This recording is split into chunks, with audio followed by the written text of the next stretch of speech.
திருப்பூர் மாவட்டம் இடுவாய் உயர்நிலைப் பள்ளியில் ஆசிரியருக்கு தேநீர் வாங்கச் சென்ற மாணவர் விபத்தில் சிக்கி காயமடைந்துள்ளார். இதுகுறித்த தகவல்களை நமது செய்தியாளர் சுரேஷிடம் கேட்கலாம். சுரேஷ், இந்த சம்பவம் எப்போது நடைபெற்றது? காயமடைந்த அந்த மாணவர் எந்த வகுப்பு படிக்கிறார்? இது குறித்த முழு விவரங்களை முதல்ல சொல்லுங்க. அதாவது திருப்பூர் இடுவாய் பகுதியில் அமைந்திருக்கு இடுவாய் அரசு உயர்நிலைப் பள்ளி. இந்த பள்ளியில 9ஆம் வகுப்பு படிக்கக்கூடிய அந்த மாணவன் பெயர் கிருஷ்ணசாமி. இவர் வழக்கம் போல இன்னைக்கு பள்ளிக்கு சென்றிருக்கிறார். அதாவது இன்டர்வல் டைம்ல அங்க இருக்கக்கூடிய அறிவியல் ஆசிரியர் மணிமேகலை என்பவர் இந்த மாணவனை அழைத்து தனக்கு டீ வாங்கி வரும்படி உத்தரவிட்டிருக்கிறார். மாணவன் அப்போ சொல்லியிருக்கான், என்கிட்ட சைக்கிள் இல்ல, நான் எப்படி போறது அப்படி கேட்கும்போது, நான் சைக்கிள் வாங்கி தரேன், போயிட்டு வான்னு சொல்லி 20 ரூபாய் கொடுத்து அனுப்பியிருக்காங்க.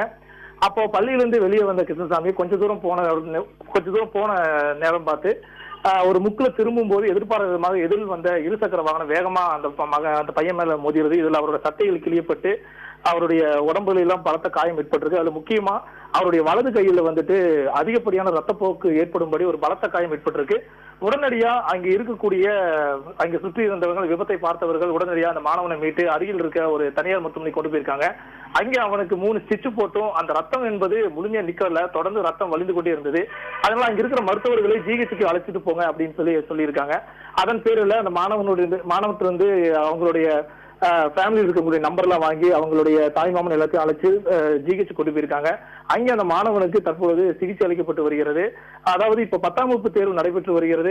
இதனை அடுத்து 9ஆம் வகுப்பு தேர்வு நடைபெற இருக்கிறது. இந்நிலையில அந்த மாணவனுக்கு வலது கையில இந்த பலத்த காயம் ஏற்பட்டிருக்கு. ஆனா இப்போ இவங்களுடைய பெற்றோர்கள் தரப்புல சொல்லப்படுவது என்னன்னா, விபத்து நடந்த தெரிந்தும் ஆசிரியர் யாரும் வெளியே அந்த மாணவனுக்கு உதவ முன் வரல. இதுவரைக்கும், அதாவது காலை 11:15 மணியில் நடந்த இந்த சம்பவத்துக்கு அதன் பிறகு இதுவரை ஒரு முறை கூட அந்த மாணவனை நேரில் ஆசிரியர்கள் பார்க்கலன்னு சொல்றாங்க. தற்பொழுது நம்ம தொடர்ந்து அந்த பள்ளியை தொடர்பு கொண்டு வருகிறோம். ஆனா யாரும் நம்மிடையே இந்த விபத்து தொடர்பாக பேச முன் வரல. சுரேஷ், இந்த சம்பவம் தொடர்பா மாணவனின் பெற்றோர்கள் புகார் கொடுத்திருக்காங்களா? தற்சமயம் பார்த்துட்டோம்னா அந்த மாணவன் காயம்பட்டு நீண்ட நேரத்துக்கு பிறகுதான் அவங்களோட பெற்றோர்களுக்கே தெரிய வந்திருக்கு.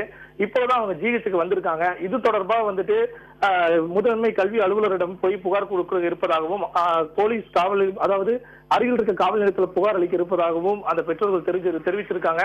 இருந்தபோது முதல்ல அவனுக்கு சிகிச்சை அளிக்கிறதுக்கு கூட யாரோ இருக்கணும்னு டாக்டர் அறிவுறுத்தினாலும் இப்போ அவரு மாணவனோட தான் அந்த உறவினர்கள் பெற்றோர்கள் இருக்காங்க.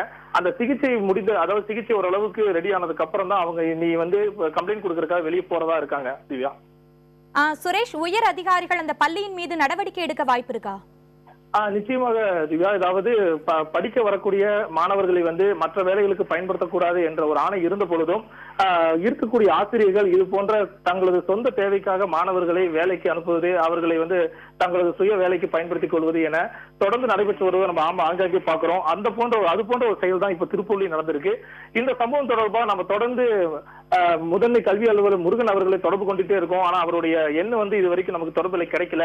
நிச்சயமாக இது குறித்து அவர் ஒரு விசாரணையை வைக்க வாய்ப்பு இருக்கு. அது மட்டும் இல்ல, இந்த மாணவனை வெளியே டீ வாங்க அனுப்பிய அந்த அறிவியல் ஆசிரியர் மீதும் நடவடிக்கை எடுக்க வாய்ப்பு இருக்கு. திவ்யா, உங்களுடைய தற்போதைய தகவல்களுக்கு நன்றி சுரேஷ்.